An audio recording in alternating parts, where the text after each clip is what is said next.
So credit cards are a great way to earn rewards back on your spending, and this applies to both personal and business expenses. But when it comes to starting a business, specifically a retail business, there are other considerations to keep in mind. For example, there's going to be startup costs, and so 0% APR financing may be helpful. And it may be easier than you think to complete those minimum spend requirements on those business credit card welcome offers. So in this video, I'm going to answer a question from a viewer who's starting up a retail business and go over the top credit cards that they should consider for this purpose. So Catch 631 did have a question, and it was a really interesting question because we never really think about these things. It's a little bit longer. We're going to kind of take parts of it that I think are more relevant, but I'll read part of it so you guys kind of know where I'm going with this. So he asks that he's looking in the next year or two to open up a business, which is a retail location. And he knows that he wants to keep the spend separate from his regular spend. So he wants to do personal versus business cards. Fine. I think that's the best way to go, by the way. The two plans he's looking at are Chase Inc. for a low annual fee, or to climb the Amex membership rewards ladder up to the Charles Schwab Platinum, and then cash out all the points into his investment account with Schwab at the 1.1 cent per point evaluation. So what he means by that is, as we know, Amex MR points all combined, whether it's personal or business, and you can use your personal Charles Schwab Platinum card to use that ability to get that 1.1 cent per point cash back. And that's a great way to get that cash back. But what it also tells me is that you're really much a cash back kind of person when it comes to those MR points. Also, one thing just on the top of my head, we always talk about, it's kind of everyone kind of poo-poos on using personal spend for business cards. And that's, on the terms and conditions of all the business cards. But, you certainly can use business spend on personal cards, and there's no problem with that. Now, it's not the ideal way to do things because you don't want to load up business spend on your personal account and have to deal with the credit score problems that come with that with utilization. But you can do that if you find that a personal card fits the multiplier to the benefits better than a business card, which I can't really see one of those right now, but that's something you can decide for yourself with your own individual situation. He does also says that his core setup is a Capital One Duo with the Citi Custom Cash for gas purchases. The Venture X works well so far for his travel purposes, and he plans to use his Capital One miles for a trip to Europe, so personal spend would still go towards that. So he likes Capital One Duo, and he also mentions further down the line that he's okay with using the travel portal as well. So his question is, since he doesn't mind using the travel portal for travel, which option would you recommend for business spend, or what factors would you consider when picking between the two? Again, options Chase versus Amex. Either setup I would be open to using both personal business cards, but after the welcome offer, all cards would only be used for business spend. So what he's referring to is that business cards have very high welcome offers in terms of minimum spend requirement. If you load up those business cards with personal spend, it's easier to get that spend requirement. But then after you do that, you can just go ahead and use that for business spend. And sometimes that can be a very easy way to get those requirements taken care of. And so thank you for advance. I always love hearing your opinions and about your thought process in your videos. So that was a big question. I'm going to start off first because I think some context is needed for this question first. And the first thing I would say is there's a disclaimer. And I'm not an expert in entrepreneurship, so I want to say that first. And also, I have never opened a retail store, nor have I ever tried to open a retail store. And I think saying that is important because the person that you want to ask this question to is typically someone that has done this successfully before.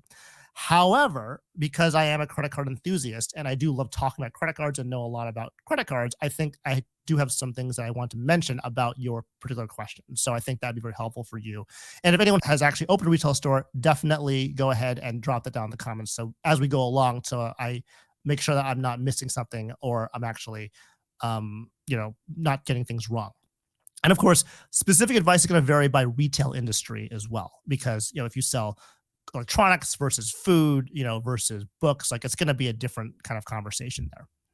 Okay. Good. So Miko says that he runs a retail store. So if you have any questions or comments along the way, just drop them down. I'll try to keep an eye on the chat to make sure that I'm giving the right information. So the first thing I want to say is that the retail industry is going to vary widely.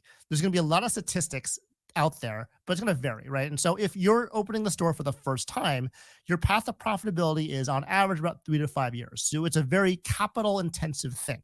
So you have to buy a lot of things up front, including things like, real estate, inventory, infrastructure, things like that.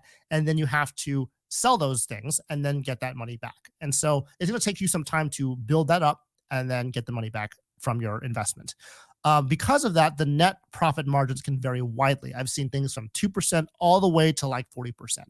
And you're looking at a lot of big expenses. So these business credit cards are really great for this situation because they have these very high minimum spend requirements. And so when you start up a retail business, there are certain things I'm looking at when I'm thinking about starting that up. And so it's listed in what I think would be highest to lowest in terms of cost, right? And so the first thing is going to be payroll, which is going to be your labor. Second is inventory. Third is infrastructure, things like shelving for your retail shop, or like, the cash register, or like if you're doing like any kind of coffee machine or food machine, refrigerators, things like that. All that infrastructure is going to cost you things as well. You have real estate, which is going to be your retail location. You have insurance, and you have taxes and licenses. 5 and 6 are going to vary depending on the state you open your retail location is. Some states like businesses, some states don't. I'll just leave it at that. And so that's going to be the startup expenses. And so for me, I would say inventory infrastructure are going to be a very high expense. And that's going to be kind of what you're going to look for in terms of what you're going to spend the most amount of money up front.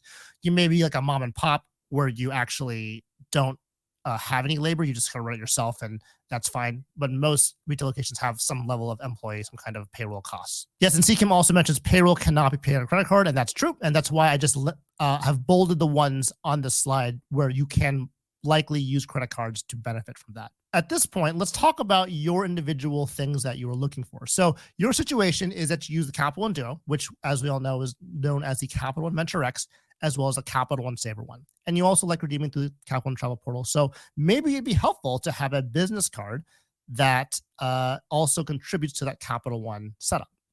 So that's where that comes from. So having thought of that, let's go to the first slide, which is for Chase Bank. And so these are the 4 cards for the Inc. cards, which is the way you would start, with them. So you have the Inc. Business Cash, Limited, Preferred, and Premier. As we all know, the Inc. cards have a really great welcome offers, but I do want to spend some time on the Inc. Business Premier because that is something that may be more helpful to you in your situation, being that you tend to you run the Capital One Duo, so you have more miles in that ecosystem.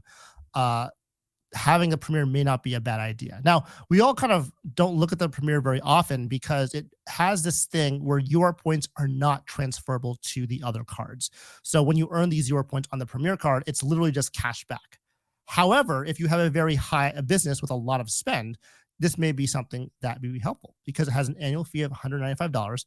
You get 2.5% cash back on those purchases of $5,000 or more, and unlimited 2% cash back on all purchases.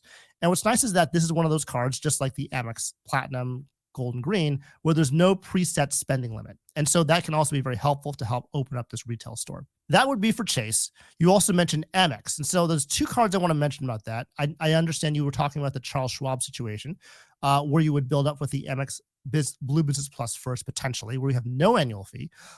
You get 2x points back up to $50,000 per year, which is very reasonable, but maybe you need more than that depending on what you're doing with your business. And then you also have the situation where you have the 0% APR for 12 months, which I think I want to say the Chasing cards have those too, the no annual fee ones, but I'll have to go back to that.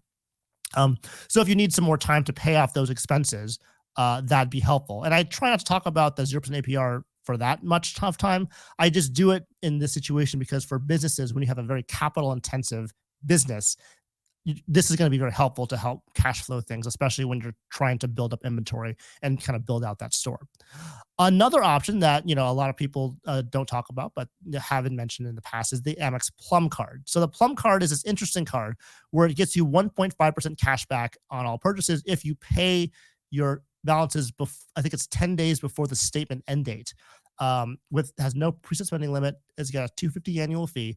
But the benefit of this card is that it really helps get you that 60 days back to pay your stock with no interest.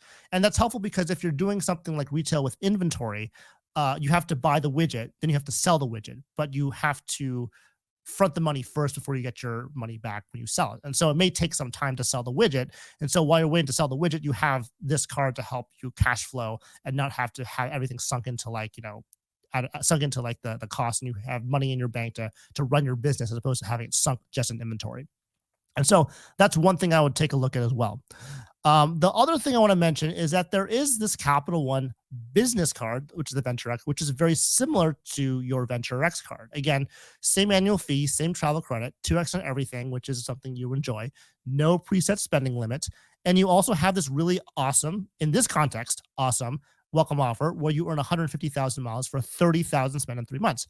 I would argue that if you are starting a retail store, you will spend $30,000 in 3 months. And I think it's going to be a hands down that's going to happen.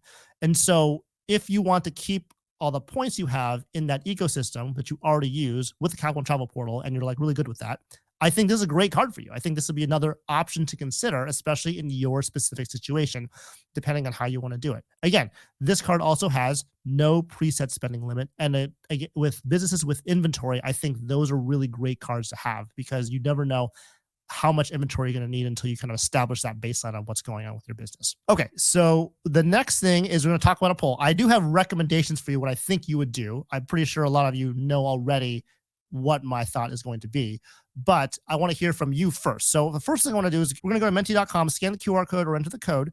If you're already in from before, we're going to go ahead and move that slide to the next slide of the question, which is going to be right here. It's going to be, what credit card would you use to start a retail business? I would say tailor it to what his question was. And we're going to go ahead and start the polling right about now. So these are your options. You have the Blue Business Plus, the Amex Plum Card, the Venture X Business, the Ink Cash, and the Ink Premier. If you haven't joined yet, this is the code on the bottom. I'm going to go ahead and submit my response as well to see what would be the best thing for you. And I'm going to go ahead and submit that here. We'll take a look at what's going on with the polling here. So far, it's really, it's kind of even. I think some people like the Blue Business Plus. Some people like the Venture X Business. Some people like the Ink Premier. I see no one is choosing the Ink Cash because no one wants, I guess, that card to be part of that. But it looks like it's fairly even. And it's a very general question, too. Everyone has their own ways of thinking about it. But I would say that the no preset spending limit on these cards is really what you're looking for, especially for the retail business with the inventory situation. And so that is what is looking at on the poll. So we have about 15 people voting so far, but it looks like it's pretty even between all four of those cards, which is interesting because that means there's really no set consensus about what is really going to be that card to use for that retail business. So it's really going to be up to you. Is it Catch 361 or I'm sorry, I get your name wrong, for that. And so let's go and switch back to the poll here. And so we're going to end here. So it looks like about even, basically no one wants any cash, but all the other cards are certainly reasonable to choose from. So if we do that, we'll go back to here and then we will say what I would recommend are these things. And so, fortunately, I didn't pick the Chase Ink Cash either. Personally, I recommend the Capital One Venture X for the business just because it has that great welcome offer. It fits into your personal setup already. You can split your expenses between personal and business, no problem. And so I think that would be the best, fit for you and your situation. The Ink Premier is also pretty good. I think that's the next thing I would think about, just because it has that extra 2.5x for 5K purchases. You can't really use those points for travel, but they do give you a really good cashback multiplier. So if you have a lot of expenditures for $195 annual fee, it's pretty good reason to get that card. And of course, we have the Blue Business Plumber Plum as my third recommendation. If you want 0% APR, perfect. I think that would be a good no annual fee option to start out with. Excuse me. And then for the Plum card, I think it's a good card that to think about if you think you're going to need inventory and you want that kind of net 60 situation where you have time to pay off all that cost without any kind of interest fees. And the option to earn 1.5% cash back if you can pay that off early as well.